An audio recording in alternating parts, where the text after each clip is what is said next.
From what I gather from my meeting with her, we're in for a treat. And I want you all to help me to welcome Evelyn from Washington, D.C.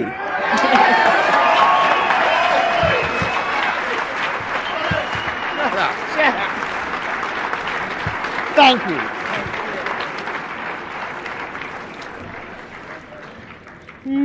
you. Testing. Good evening. I am Evelyn Turner, and I am an alcoholic. And it's a real privilege to be asked to speak. Now, the pleasure may come later. Right now, it's not a pleasure. Right? But that is part of a miracle, to be asked to speak when for years I was told to shut up. Not asked, told to shut up. And it's even suggested now from time to time for me to shut up. And incidentally, whatever I say is my own opinion of Alcoholics Anonymous. As such, no one speaks for AA. Of course, I have been asked in my home group to keep my opinions to myself. But one of the nice things about being a speaker, most of you are polite enough to just grimace and not say anything until the meeting is over. Someone told me a couple of months ago, I had spoken in California. She said, "Oh, I remembered you," she said.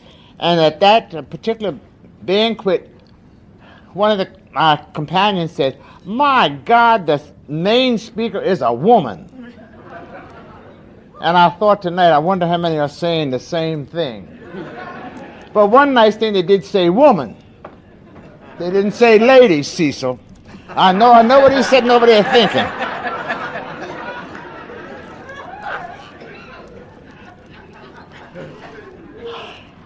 I'd love to change this story. I've told it so much, it's a couple of people out there in the audience I know tonight that could better tell it than me, and will tell me when we get back to Washington what I left out. But I am originally from Philadelphia, Pennsylvania. A good city to be from, they say. City that is known affectionately as the city of brotherly love. A name I took quite literally. I tried to love every brother I met.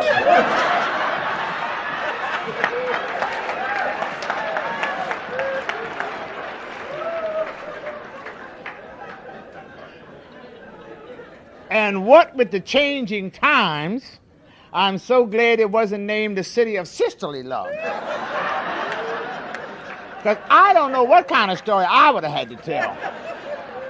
And I say that because I was willing to go to any lengths for a drink.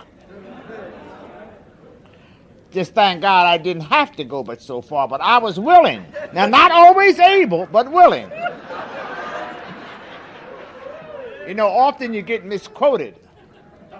But one nice thing about the fellowship, it is just that. People will always help you with your inventory, especially. And one time when I was showing, one of the many times I was showing lack of humility, one of the young men in our group said, "You know, Evelyn, you're not that much of a dynamite speaker. It's just that most women don't want to get up and tell an ugly story like yours." They'll help you to get some humility. Then we have a place in Washington that's known as the Magic Monastery. Each village and hamlet has one. The crazy house, the main crazy house, you know. But ours is known as the Magic Monastery of St. Elizabeth. Yeah, he's got some friends from there. And I say this about the mental part of the illness. I spoke there one night, and for some reason I went in depth on the mental part of my illness. I don't know whether I was trying to impress them that I could identify or what. But when I got ready to leave, one of the patients was standing by the door, and he says, "Gee, you go home every night?"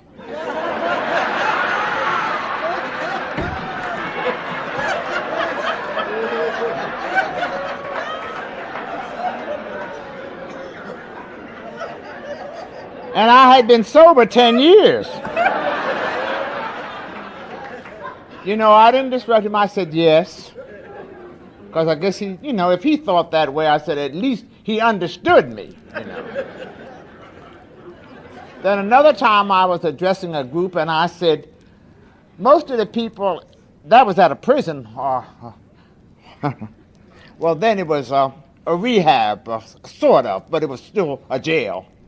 And I said, most of the people here I know are alcoholics because I have not known of anybody claiming to be an alcoholic that isn't.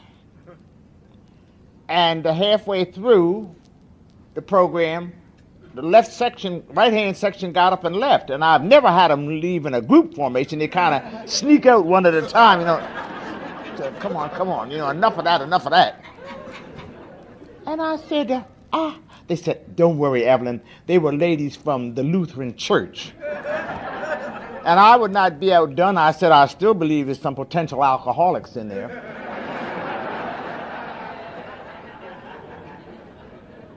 And then with tongue-in-cheek, I want to say to the Al-Anons that you owe me and all of us alcoholics a vote of thanks, because if it wasn't for us, you wouldn't be here.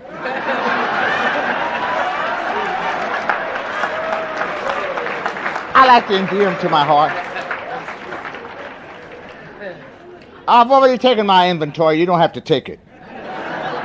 You hear a lot of things in AA, too, that I haven't read in the big book. They just come out of nowhere. And one of them is, you don't take anybody's inventory but your own. I haven't ever seen that in the big book. Never. So I get around that by saying I don't take inventories, but I make close observations. There's a way to get around everything, and I do. But now, standing up here tonight, it's rather difficult, though, after the gentlemen or the men speak, and then a woman gets up here and tells the other end of the spectrum, I feel like the before and after. Last night Cecil told about the after. He told about the program. But I'm going to tell you how it was before the program. And I know some Now I would also like to say this, that I never mean to be vulgar or common. And I know some people get very touchy after they've had a few days of dryness about profanity. So if I should use some profanity, don't get upset, because if you don't know what profanity is, you won't know I used it, right?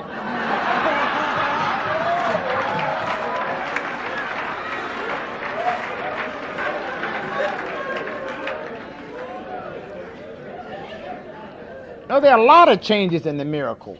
I hear a lot of people say, now that I'm sober, I don't do this and I don't do that, and that's their story, and I believe they lie sometimes, but that's their story.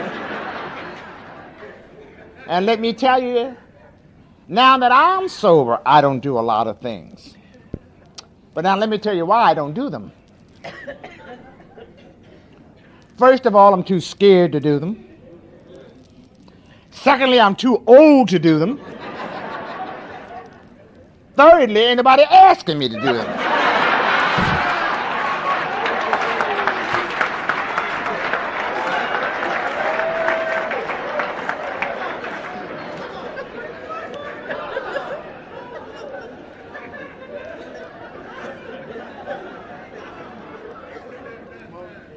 Of course, we take no issue or controversy with outside issues, but at the last popular current events of the United States, that leaves Cecil out of it, there was some talk of harassment. And I was just trying to think, and some new member said to me, don't even let it enter your mind, Evelyn, about sexual harassment. I said, what do you mean? He said, probably the only time you was ever sexually harassed was when the doctor brought you into the world and spanked you.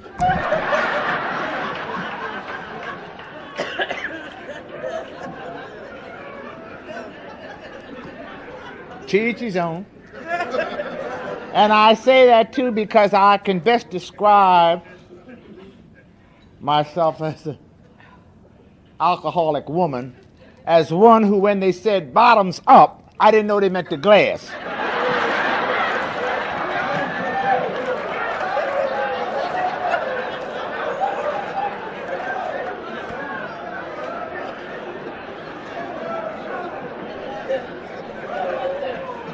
See, I was quite a social drinker. Every time you had a drink, so shall I.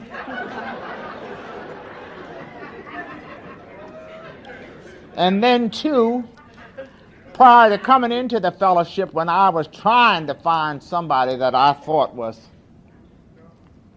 of lower echelon, it's hard to relate back when you thought so crazy, but for my mother's sake, you know, she was always looking out the window talking about, oh, she's a nice little girl, oh, she's a lovely person. She ought to be. She's running with everybody in the block. Well, so was I, but I wasn't getting anything. But that was neither here nor there, see. But I always had to bring them down some, so I really was looking around trying to find the woman that I felt was below me. Now, understand me, I felt. I didn't say was below me. I felt was below me.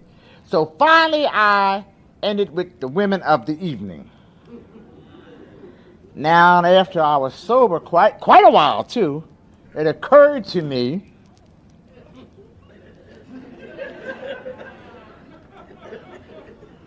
that the only difference was, well, I can best say it this way.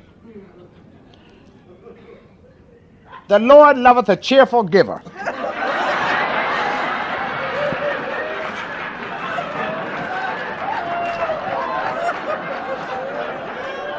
And I am twice blessed. I gave away things I didn't have to give away. And it gave them to people who didn't even want them. But I gave it to them anyway. Now don't you guys sit up there and try to look all smug. You know, many times you'd rather said no, but it was right there, you know, so why pass up a good opportunity?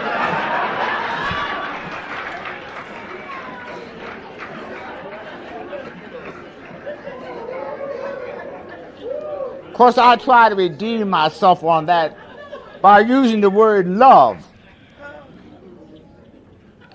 Well, you must admit, I know there are a lot of changes and things in the dances, they dance separately and all, but I really wanted to be a part of someone, and I have not yet heard of anybody having any sexual relationships without being close, bodily close. Now, if they have, I haven't heard of it. So you see, I thought that was love. That's what I call love. I loved a lot of people, too, I might tell you that. And I thought they were in love with me, but that's a whole nother story. That's not a prerequisite for alcoholism, but it does help a lot. And I asked, because I was just sitting next to him, and I've annoyed him the whole meal through, and I owe him this. I asked him, somebody I understand was not at all pleased with him speaking about a certain religious group last night. And I said, uh-oh, now I'm going to have to delete some of my story. Because nothing annoys me any worse than the average male to get up and talk about a good Irish Catholic. What they did and what they didn't do. I demand equal rights. And I defy any Irish Catholic to outdo a black Baptist.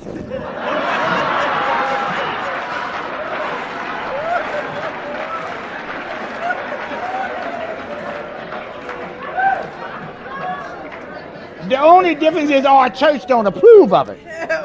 But we can raise just as much hell, hear me? So give us that right. Oh, by the way, too, both of my grandfathers were ministers. And you hear most of us say we come from a good Christian home.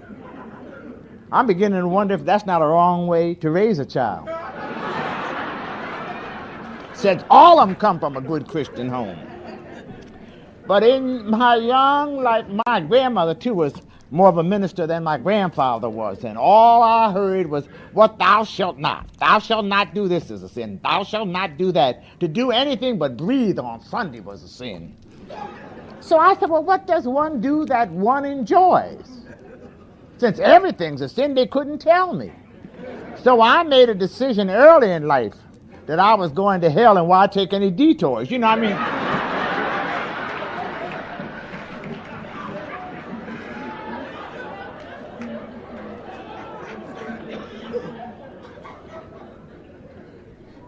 And I know there's a generation gap here for some. In fact, when I told at one meeting, when I first came into AA, a little girl came up to me later and said, "Gee whiz, Ev, you know what?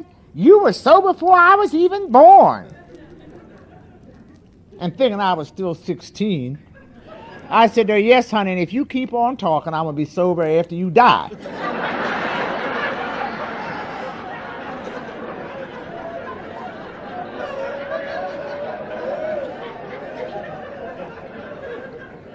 And just to save some time for those of you who can't add like I can't, you saw me stand for 38 years, so you know I didn't come in here. They didn't wheel me in as an infant. So I'll save you some time. God willing, next month I'll be 72 years old, so you don't have to count.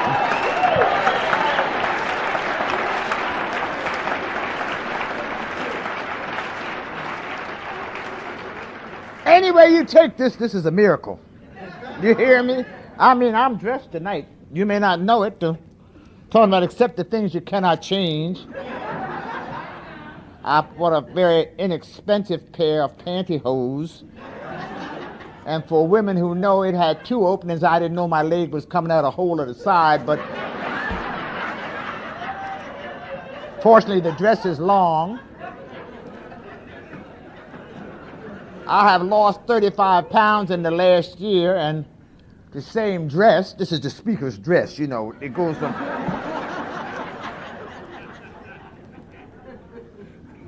And when I tried it on tonight, I said, "Ooh, I didn't know I'd lost that much weight." I had the elastic was out of the waistband.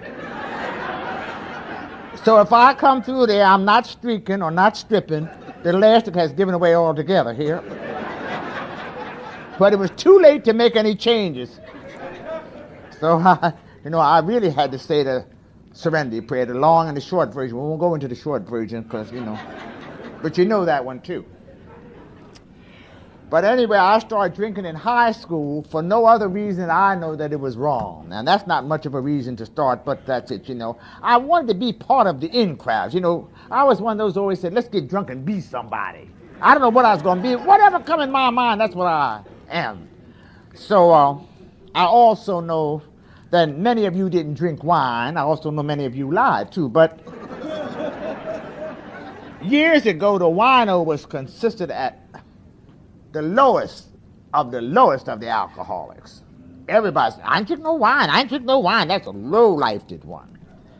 But I started with wine, and if you ever hear old blabbermouth like me and you knew, and you say, when they're going to shut up, if they go through the whole gamut of drinks and then say they started on wine, the story's almost over. But not mine. I started with wine, and I ended with wine, and in between I drank anything you bought. I had my preferences, but I drank anything. All it had to have, only prerequisite, would it make you drunk. Not let's have a drink. I always say, let's get drunk.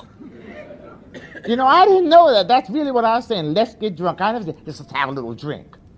In fact, a little drink I didn't want, And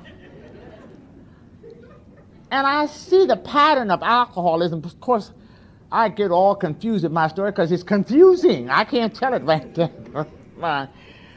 I know that I showed tendencies towards alcoholism early in life. When we'd go out to a club and dinner club maybe, and I wouldn't dare eat behind you because that was unsanitary. But I look and we'd say, "Well, let's go on." I said, "But you didn't finish your drink." And they said, "Well, I thought we were going to another bar." "Yeah, but you paid for it," and I'd go down the line and drink all the drink. I didn't think that was alcoholism. I thought that was being saving, And I want to tell you, I have nothing against the Al-Anons because I married a very active drug addict, so I belong in that. In fact, I've been in Al-Anon. But nothing is more discouraging to me when I go on a 12-step call and the wife looks at me, and you notice usually it's the wife. The husbands have long been gone. and says to me, I just poured it down the toilet. I said, wait, don't do that. Don't do that. You don't have to pour it out, just that he doesn't drink it. You know, I still have a healthy respect for alcohol. Now, don't get it wrong. I loved alcohol. And if I could, I would drink. But I can't. It's just that simple. You know, I don't turn my nose up at it. In fact, I'll tell you what a sensitive nose I have. I was in a Chinese restaurant about 8 years ago, and you know, their food has a very pungent odor. And I said, an old-fashioned. I hadn't even turned around. The girl said, Turner, how can you tell that's an old-fashioned? And I turned around, it was an old-fashioned. Now, when you can tell the smell from behind you, you know what alcohol is, right?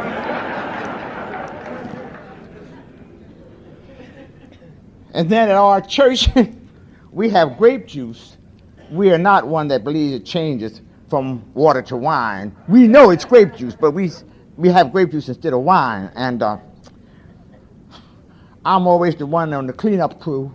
And the girl said to me, you want to finish up the wine? Well, I knew it was grape juice. I said, sure. So I was standing there talking and holding the challenge. She said, Evelyn, will you hurry up and drink the wine? Now, that's a miracle. First time in my life anybody had to tell me, Evelyn, will you hurry up and drink the wine? It was gone before you could turn your head. Whoop.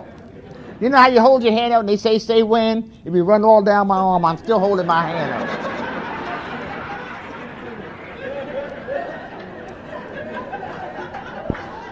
I know some people said they didn't like the odor, they didn't like the taste. I loved it. You hear me? Everything about it. The taste. You know, when it gets along here and it burns down in the gizzard, ooh, and you go, it crosses your eyes, you say, ooh,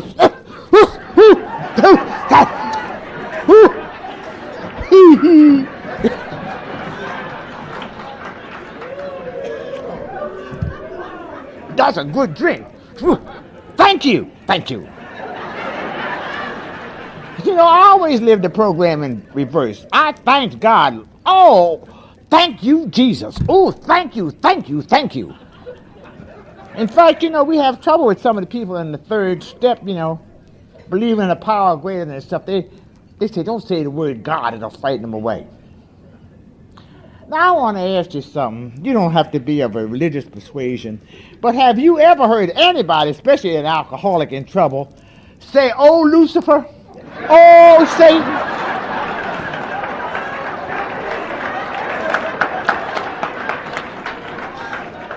It's, oh, Jesus, oh, my God. Oh, Lord, please. Thank you.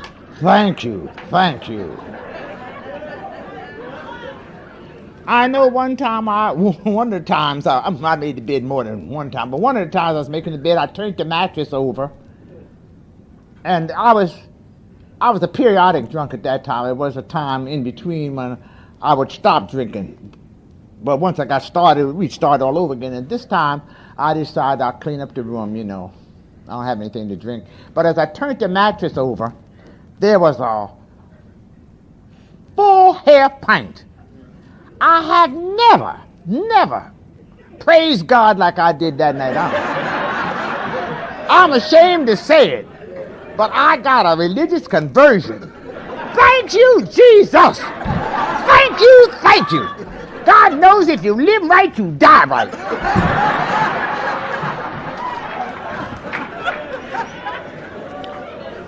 I meant that. I was happy. In fact, I was so happy when I come in 3 days later, I fell right on the springs. I hadn't even turned the mattress back.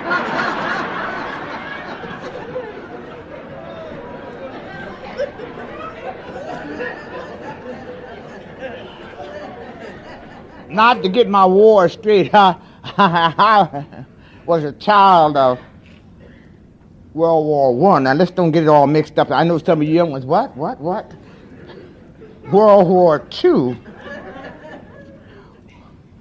I went to work in a Philadelphia Navy Yard. Oh, and incidentally, I didn't want to be an alcoholic because to me an alcoholic was a skid row bum. And I must say in all fairness, and it was a man up on the bower out, a derelict out in California, all raggedy and dirty, sleeping under wine bottles. I later found out all the men on the Bowery were not alcoholics. And I remember my one prayer was, "Oh God, I don't want to die like a bum. I don't want to stop drinking, but I don't want to die like a bum."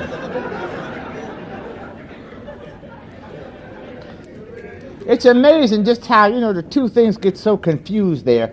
But anyway, I started working at the Philadelphia Navy Yard, and I finished blueprint and drafting school, but they put me on as Rosie the Riveter.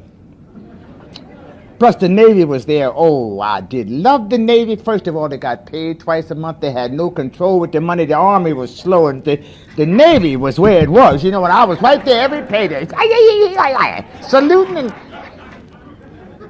In fact, I signed up for the waves, but they couldn't take me till the next month, and I lost a lot of drinks there, so I said, no, I can't go. And they said, if you have to go to Hunter College. I couldn't wait that month, so I went on and became a USO hostess.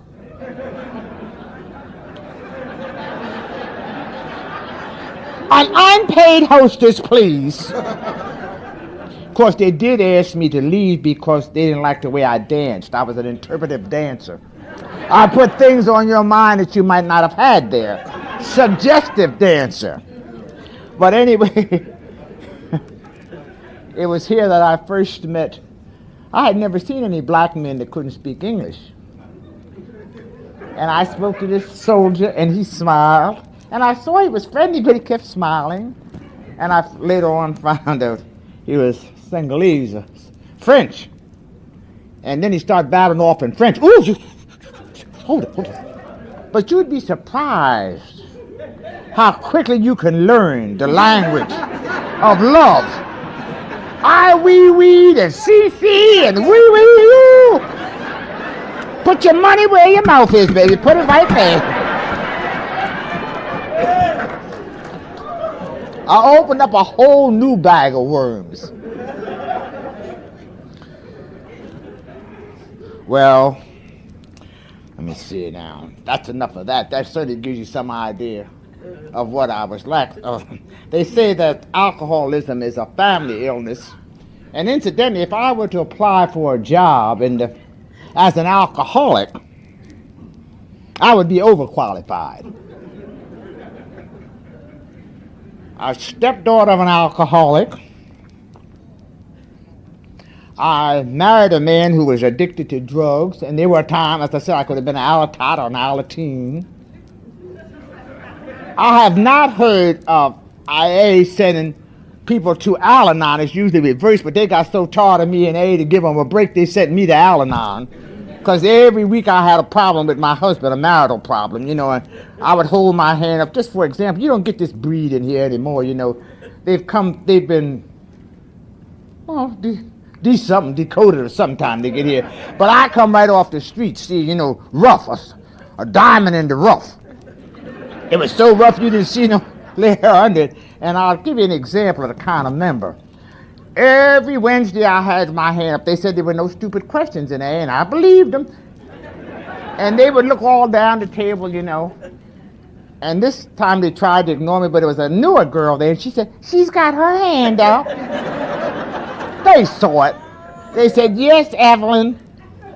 I said, last week I told you all about my husband, and you all told me to let go and let God.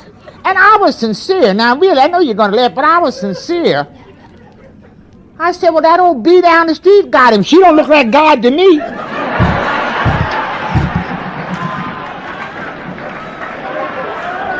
And I sat there and waited for an answer. And they said, somebody will talk to you after the meeting. So then they made me the coffee pot. Let me make the coffee, Wash the ashtrays. You know how they break you in on the ground floor, So I said, all these old men sitting around here and got a young woman lifting this coffee pot. I'll show them. So one night I'll be late. And I was best coffee I've ever drank. Then you say, where have you been? They said, have some coffee, Evelyn. So I didn't do that anymore because if you're new, take these jobs. It helps. People spoke to me that would not have said anything to me other than that when I was sitting in with the group setting. But then I got so clean because I was such a dirty drunk that I became a Lady Macbeth, and I was cleaning everything. The building wasn't clean enough. I bought some Betha pine, and I had some left over, so I cleaned the coffee pot with it.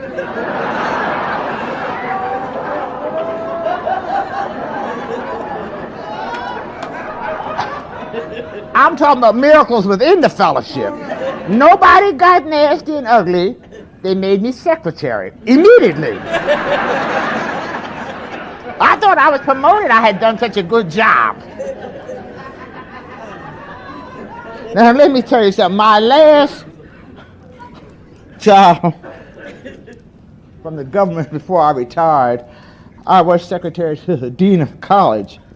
And until yet, I can say it out loud now, and I don't know any shorthand. Of course, he thought my writing was shorthand, so he never questioned it. I well remember, this was quite a while ago, when secretaries dressed like secretaries, and I bought a little white hat and some white short gloves and a shorthand book, and I took minutes every meeting. Minutes at the AA meeting. And my sponsor looked.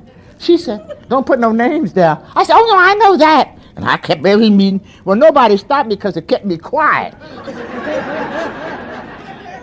But finally, I said, "When do I get to read the minutes?" Then they explained to me you didn't take minutes at AA meetings. See, I'm telling you about genuine love. Of course, I didn't know that they were making side bets that I couldn't make it. They said, "Why are you fool with her?" I said to myself, "Hey, that child's got a wet brain." She said, "But she ain't hurting nobody. She tries. Let her have the coffee." And I thought I was super duper. Really, I had no idea. You know, I thought I had really added some class to add. But anyway, let's talk about... I got mixed up there. I got before, and I'm there. And let me tell you how I got here. It took 6 states, 6 years. So I did that up the right way. You know, they say alcoholism is a family illness, and make no mistake about that, it is. The family made the decision. You know, in fact, everybody was making decisions for me, you know, and giving orders. In fact, it's so nice to stand up here and tell you my name is Evelyn, because for years I was a pronoun. Where is it? Oh, Jesus, here it comes. Ooh! Yes, it's sitting right here looking at me. You know, like you're not there, you know. And my mother be talking on the phone, and I'm laying kind of horizontal in front of her on the floor. And she's peeping over. "Yes, honey, it's laying right here. And it better not come in here drunk tonight, I'm telling you." But so I had to get up and get drunk, you know. In fact, one night they gave a New Year's Eve party, and I was upstairs asleep, and they didn't invite me. My poor little nephew, that's the worst beating he ever got. He come up there and flushed the toilet and woke me up. A shudder went through the house. Who woke her up? Oh, well, And I said, "Am I the only one gets drunk? But now I see you hurt everybody that loves you." I used to say that my mother looked at me like she hated me. And the truth of the matter is she did hate what she saw. So it got to, as I said, they were giving orders, drop dead, go to hell, get out of my sight. "Evelyn, go. Just go." You know, her hands would just get nervous. Like she imagined they was around my throat, you know. And then she'd get to weeping, "Well, oh, I don't know what I did to get a child like this. God knows I tried. You know how they go on, you know. Or your grandmother would turn over in her grave. My grandmother's a whirling dervish. I know she is.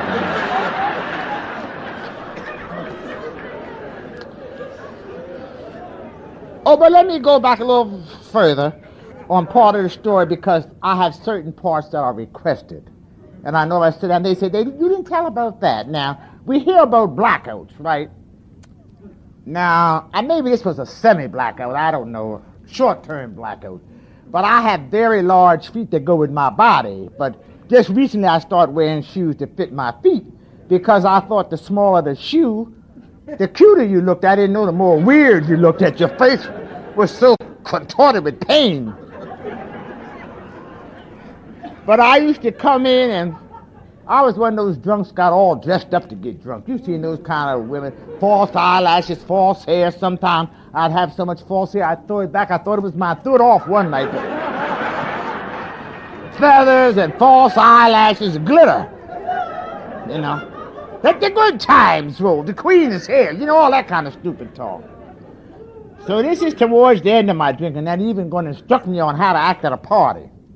They got my face between. They really didn't want me to go, but I overheard them, so they had to invite me. They said, now look, Ev, listen. This is going to be a nice party. Please don't go down there and show your rear. Oh, I got insulted. I said, you know, I got class I haven't even used. I haven't even used it yet. I didn't find it, you know, yet. Anyway, I got all dressed up. And the statute of limitations had passed. I don't know if paid for those clothes or not. I was charged. You know, I was like the charge of the light brigade. Every place I went, cash was charged. Charge! That's the part. That doesn't go in your inventory, but it should. Because that is a character defect, you know. But anyway, I never will forget I came back and I had these red patent slippers. And I came in. Well, usually what I do is come in and let you see my shoes. And because I had such large feet, they usually were expensive because you couldn't get cheap big shoes. So then I'd pick them off and say I was the barefoot Contessa.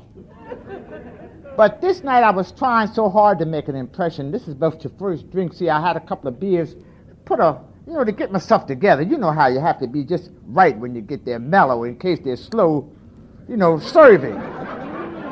You know how you get the butterflies. You run into a party late and they're trying to talk. You say, wait. Evelyn, wait a minute. I got to go to the kitchen and get a what'd you say?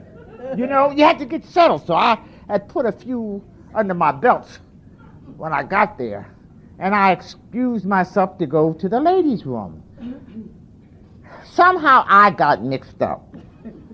And when I came back downstairs, and I used to smoke not only long Virginia stems, I smoked had a cigarette holder, a lady. I always wanted to be that sophisticated lady, the famous Duke wrote about, with the tall stemmed glass. Somehow it got around to a mayonnaise jar, I don't know, but anyway. I always wanted to be drinking out of a cocktail glass, holding it up, So I came down and I sat down and crossed my legs and I said, may I have a light? And even the women started looking. I said, damn, I didn't know I looked that good. Now, I must have had a mini blackout, because what had happened was, instead of taking off my shoes, the only thing I had on was my shoes.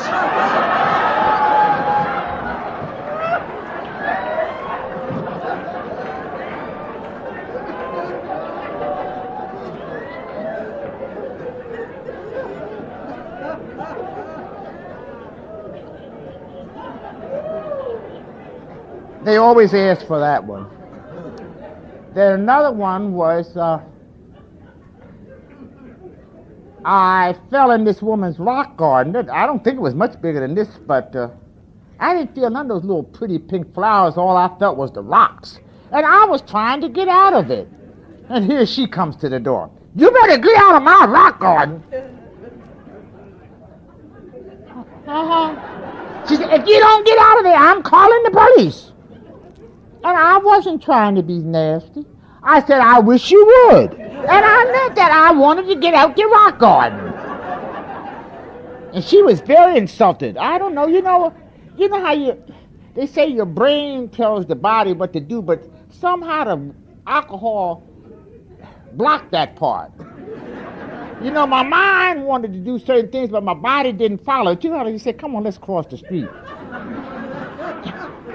And you get there and you can't cross. You're like one of them little toys that kids play with that don't go over. You go back and you grin and you laugh and you look at the person because they want. You know what you want to do, but they don't see. You want to cross the street, and finally they cross and you walk right beside them and they look. It's terrible like that. You say, come on, we can get together. We can make it. And then you can't. In fact, I used to say, I think. The worst enemy a woman alcohol has alcoholic has is another woman, and I'll tell you why. Most of the neighborhoods always had a crazy Mary. I didn't know they were alcoholics then, but they were back, way back generations. The women would get drunk and get buck naked and run down the street with a candle. They had become religious, the crazy Marys. They was drunk. I didn't know that then. But as I'm saying, sort of almost lost my point there talking about the crazy ones. But I know this, I hate to say this, it hurts me, but it's still a man's world. You know, if Mr. Jones goes down the street and he's drunk, and he comes out the next couple of days with a clean shirt or a tie, most of his buddies will say, man, you really tied one on the other night. You want to get yourself together. But now you let Mrs. Jones come down that street drunk. Now who talks about her? Another woman. Because I did the talking. I said, that is a disgrace. I said, she ought to be ashamed of herself. God knows if I ever staggered down the street, I certainly would stop drinking. And I certainly lied. I didn't know that. Because it was all over, I staggered down the street. I ran down the street. You ever have one of them running drunks where you run forward and you back? You don't ever fall, but you know you rock it.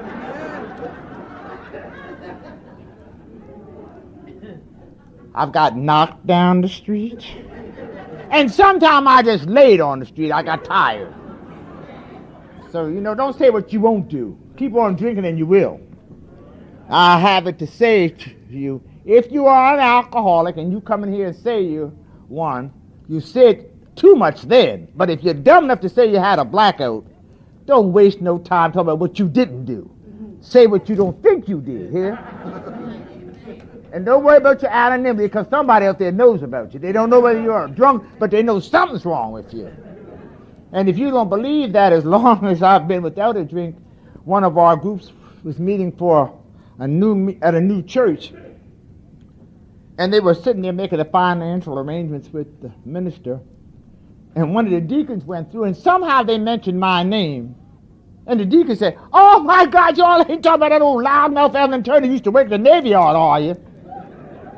That was 30-some years ago. Now, if my name rang out there after 30 years, you don't need me to talk about my anonymity. In fact, I'm kind of glad to tell you what's wrong with me, because for years nobody knew, Even my grandmother, who I know loved me, said to my mother one time, Helen, something's wrong with that child. She didn't know what, but they knew from the little kid up that everything wasn't hitting on the right age. So, all right, now that's enough. Now, how did I get here? I said 6 states. So Philadelphia, of course, I did quite a bit of drinking in Atlantic City. That's a lovely place for drinking. 24 hours. The first time I went to the bar, stay open 24 hours. I tried to hold my eyes open. I hated to go to sleep. I couldn't understand. I left my 2 front teeth down there. My foot slipped off of the brass rail, and I fell down and knocked them out. And the doctors, they enabled us too, because the doctor said it was nervous exhaustion. I stayed out 2 weeks on sick leave, nervous exhaustion. I was drunk. New York. Took me 20 years to get downtown. I mean, to see parts of New York. I never got any further than 125th and Lenox Avenue. And I'd come back, I was in New York. Up on the hill. I was up there, all dialed up with this hat with the veil and the bird, and this hair was a feather that swung around like that. And I was so glamorous that night. I lit a cigarette and set the veil on fire, the hat, the bird caught on fire. Well,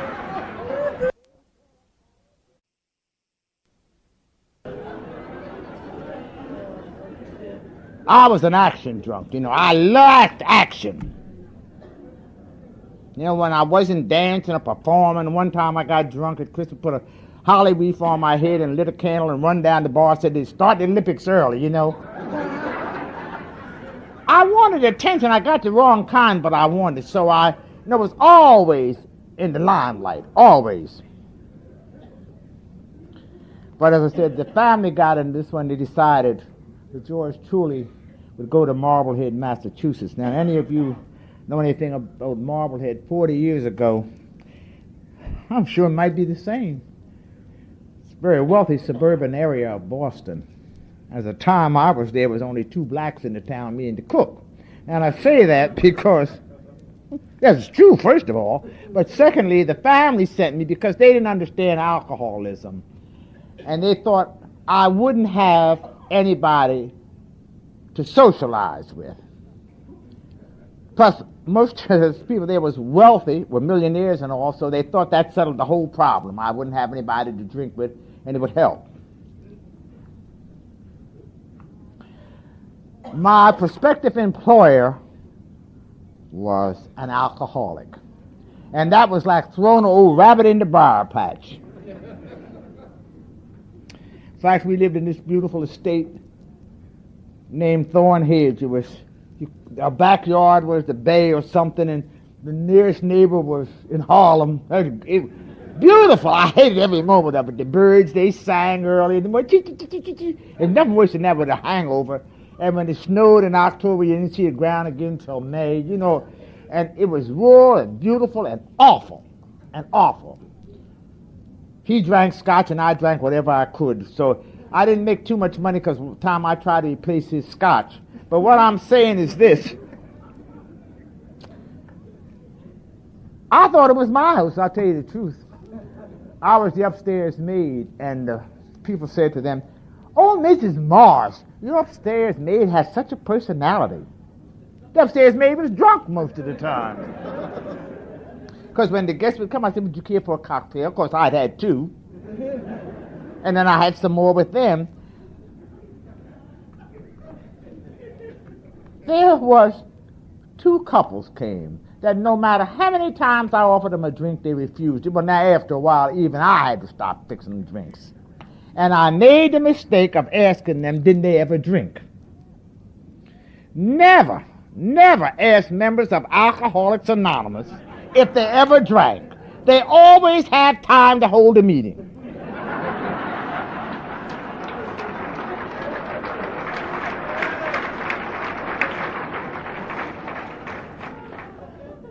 They like to talk to me sober. I said, oh, God, I wish I hadn't asked them.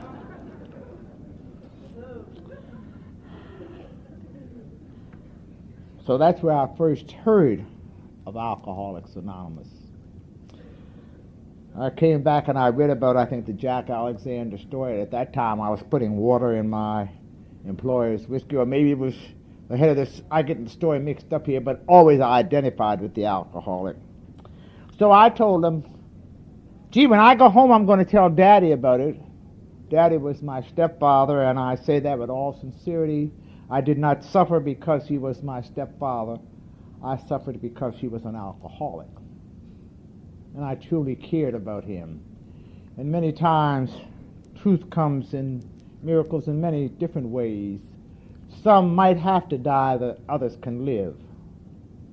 And it was through trying to find help for Daddy that I found AA. And I went, much like they say you're supposed to go, I went on my own in Philadelphia in 1948. And had I stayed, I would have been able to stand with that first lady, but of course I was not an alcoholic. I was too young, I was too glamorous. When I get that old and do that much, I'll be back. I first attended a member of the Tioga group in Philadelphia. It's since moved. After I left, they moved and took the name with them way across town. But anyway, I never forget that first meeting. There was a priest in uniform and a policeman in uniform. I sized that one up real quick.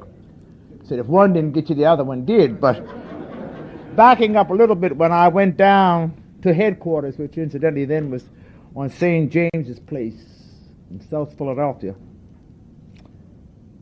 And of course, I've always been a sentimental ass, not a sentimentalist, a sentimental ass. And I was saying, I'm going down to St. James Infirmary. I was going to die literally. But I went there with a big lie on my face. And first of all, he didn't ask me what a lovely young thing like me was doing there. I thought that was strange. So I said to him, you know, I drink a little too much, a little wine and beer. If you call a half a gallon of dark port with as much ram's head ale as you can wash it down with a little, okay, a little. And I never forget, he sat up there with these cold blue blue eyes, and said to me, yes, I know they're the ones we have the most trouble with. I going to start blowing out your nose. I thought that they had varying degrees of treatment for the alcoholic, and that he was going to put me in an elementary class and then I was going to graduate. So, anyway,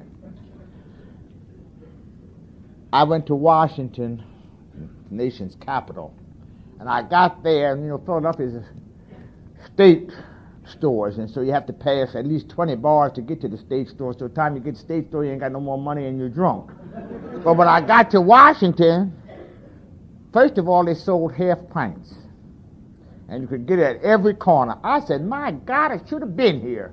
Then they had Blue Tuesdays. Now, I always had a Blue Monday. Now we got Blue Monday and Blue Tuesday. They don't leave much of a work week there when you got to recuperate on Wednesday. Then I get in Thursday and Friday, In fact, when I did leave the government, I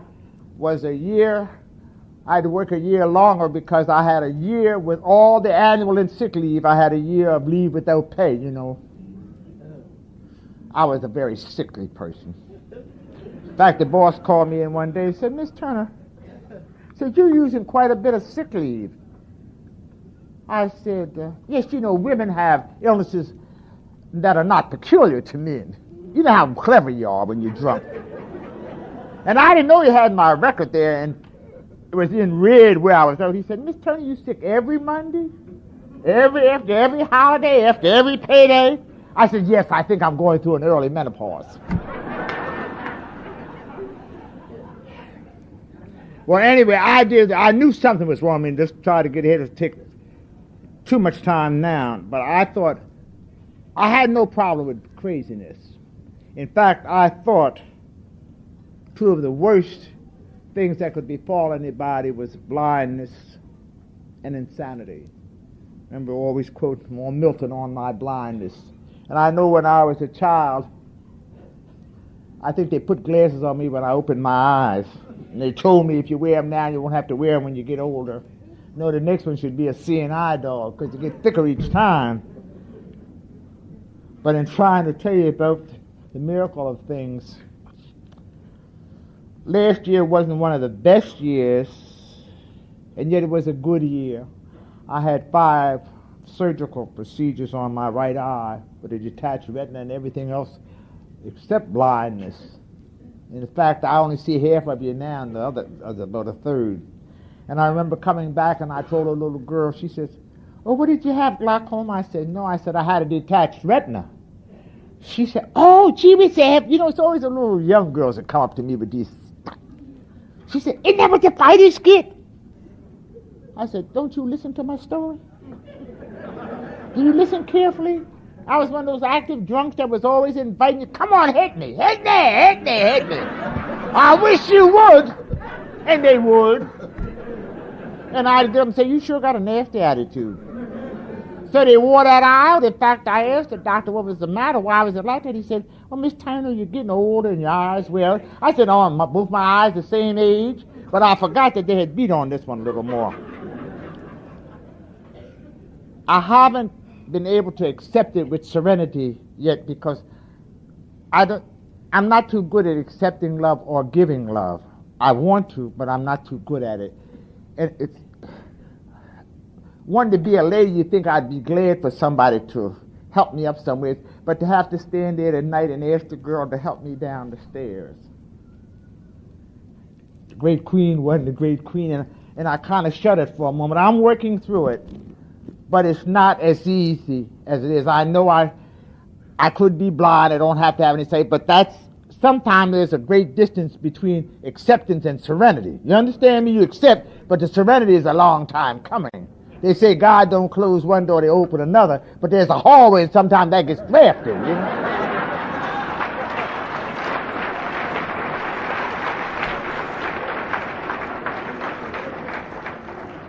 Well, I'm sorry, I'm way over, but now, let me say this. I thought the whole answer to my problem was psychiatry. In between here, somebody told me, said, oh, when you get older and get married, you'll change. So I hurried and got married, and I married a man very active with drugs. And I'll tell you how dumb I was about drugs. I thought he had such dreamy eyes. I said, you see the way he looks at me so cool? He didn't see me.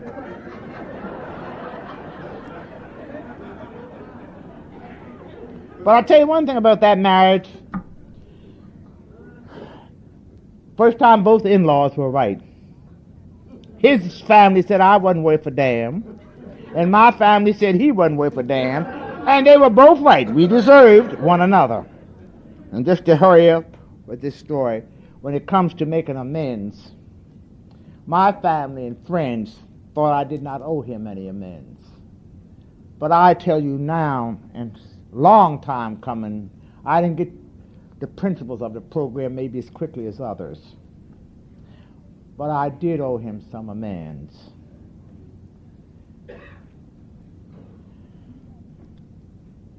He loved me as much as he could.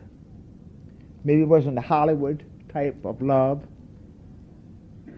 or the storybook type of love, but he loved as best he could. And that's all God asks of any of us.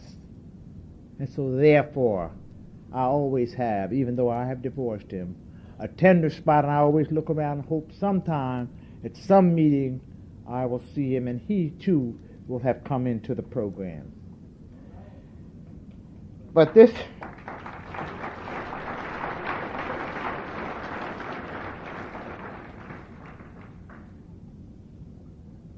I like to get too serious, it upsets me. Because I say this, when I say he loved me as much as he could, I didn't realize that till I got here, and I went through the 12 steps in a hurry and got on the step 13 and run into a lot of difficulties. Some of you know about step 13. And I know it's a man's world, and I give you credit for that, but now let me say something to you. I've had the men say to me, I don't want no alcoholic woman. I'm sick enough myself. I want to ask you, what do you think you have to offer? We ain't running off with no prizes with you. Just had to say that. It kills me, but I love to say it.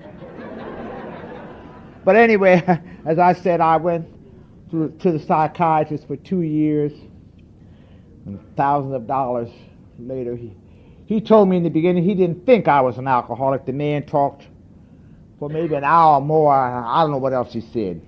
But I know when my money ran out, his time ran out about the same time. And he sent me to the alcoholic clinic. Now, I don't think you send most patients, that are not alcoholics, non-alcoholics to alcoholic clinic. But, I went to him, and I used to go early and stay late because I wanted to see what another crazy person looked like that was focusing, working. And of course he had his things so arranged I never did get to see one. And I'm going to try to, before I end this, to tie all of this in, because what I'm trying to tell you about the miracle, everything I looked for, I have found in A. I was looking for companionship, love and understanding, or people that I could identify with. And I paid those thousands. I don't say I wasted it. And I've heard a lot of people say, well, the psychiatrist didn't do this. I asked him later on, he said, well, Miss Turner, AA awaits a crisis, and psychiatry tries to precipitate a crisis. I said, don't you lose some? He said, yes, we do. So what happened was every time I'd go to him and try to stifle something, he'd bring something else up, and I drank more, so he helped me to get to a bottom quicker. I know that's a roundabout way, but that's factual. In fact, I tried to end my life several times, and I don't know if I really wanted to die, or if I was just trying to bring attention that something was wrong. To tell you the truth, one time I was going to commit suicide, but I wanted the easier, softer way there. So I was going to drown, because somebody said when you drown, you see all the beautiful things before you come out in a beautiful green technicolor. So I was going to this bridge, and I fixed the right spot, because I knew with my luck I'd jump off into a branch and break my hips and not walk no more. So I finished off the pint, and I held a funeral service, and I laid there and thought of all the people, how they was going to feel so bad, especially my mother. And I was going, man, you should have talked nicer to me when I was alive. I mean, I was gone. I was over.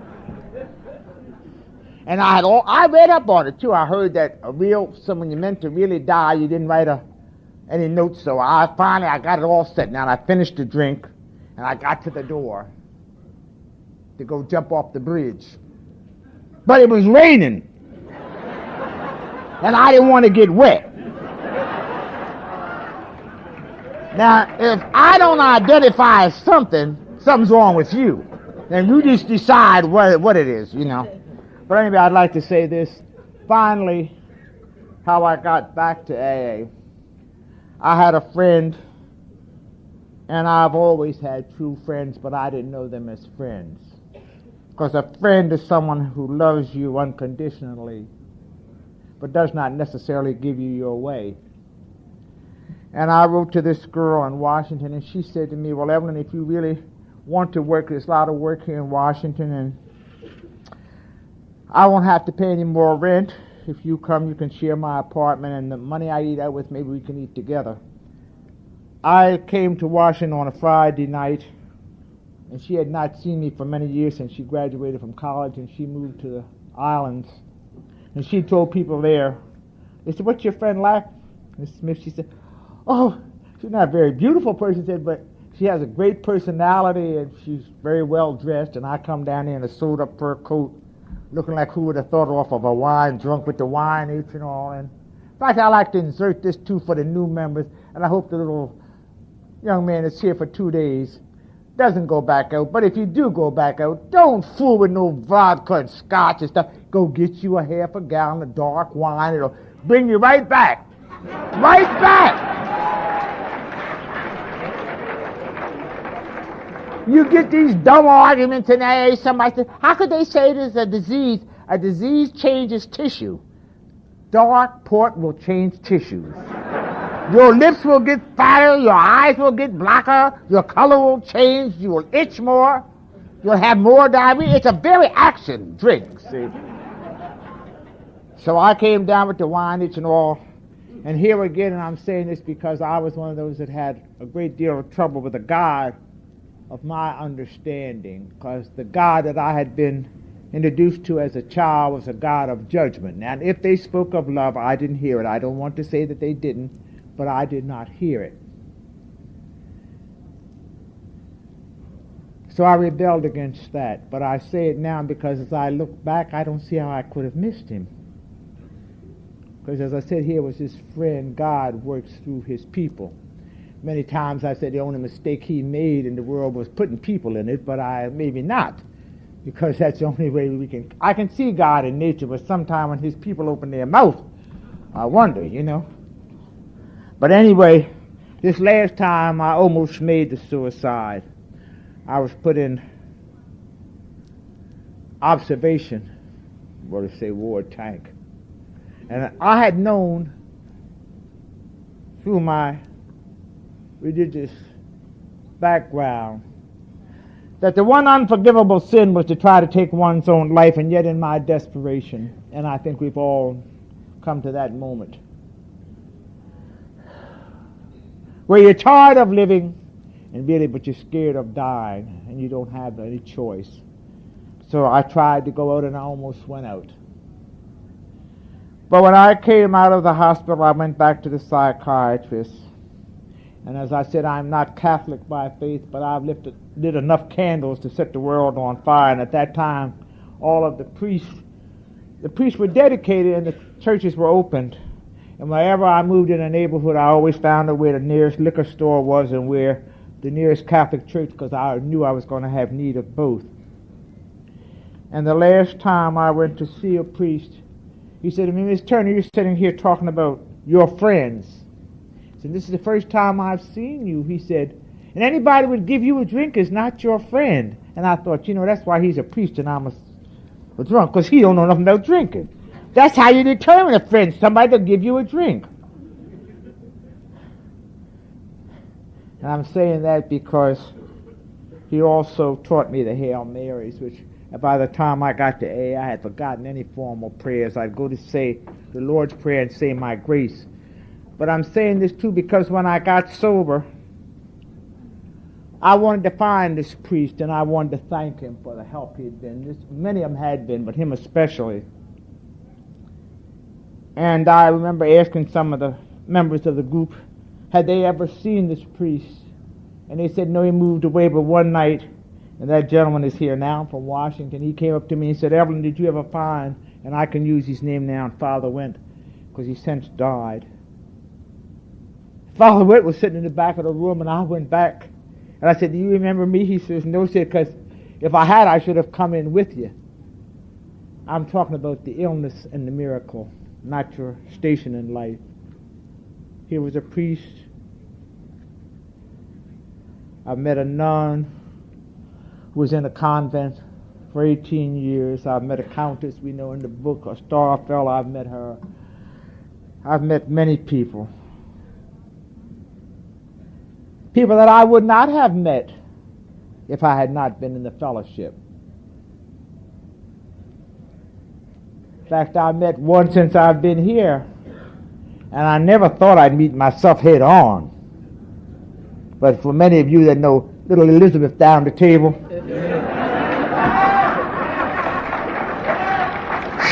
that is a tolerance tester, child, I tell you. She'll put you in a closer conscious contact with God. She waddled up to me with something, and I didn't know it was her husband. And I said to the gentleman, where's that little loud woman? He said, she just went around the corner, and then I found out it was his wife. You see, so it's a lot of love here. But very seldom do I take the women, especially old women. Nothing get on my nerves worse than an old woman. But I truly, truly have fallen in love with Elizabeth. That's no lie. You know, she just grows on you. But anyway, I called Dave, to make a long story short, and in 1953, I had neither electric nor gas, even though I was gainfully employed at Washington Naval Gun Factory. They say you get what you need, not what you want. It would have been certainly much more enjoyable to have drank coffee made from boiling the water rather than spigot water, instant coffee. It would have been more comfortable to have read the literature by electric rather than candlelight. But I had the one thing I needed, and that was a telephone. And it was through here that I contacted my sponsor. And I'm so old, everybody's dead. She's since gone too. But I always think of that ad of when you care enough to send the very best. And to me, AA sent me the very best. She was my professional remedial reading teacher, and she knew just how to treat people like me. See as a cow, Evelyn, draw a picture of a cow. You know, you couldn't just, ha, ha, ha, and she'd close your mouth, Evelyn. Listen.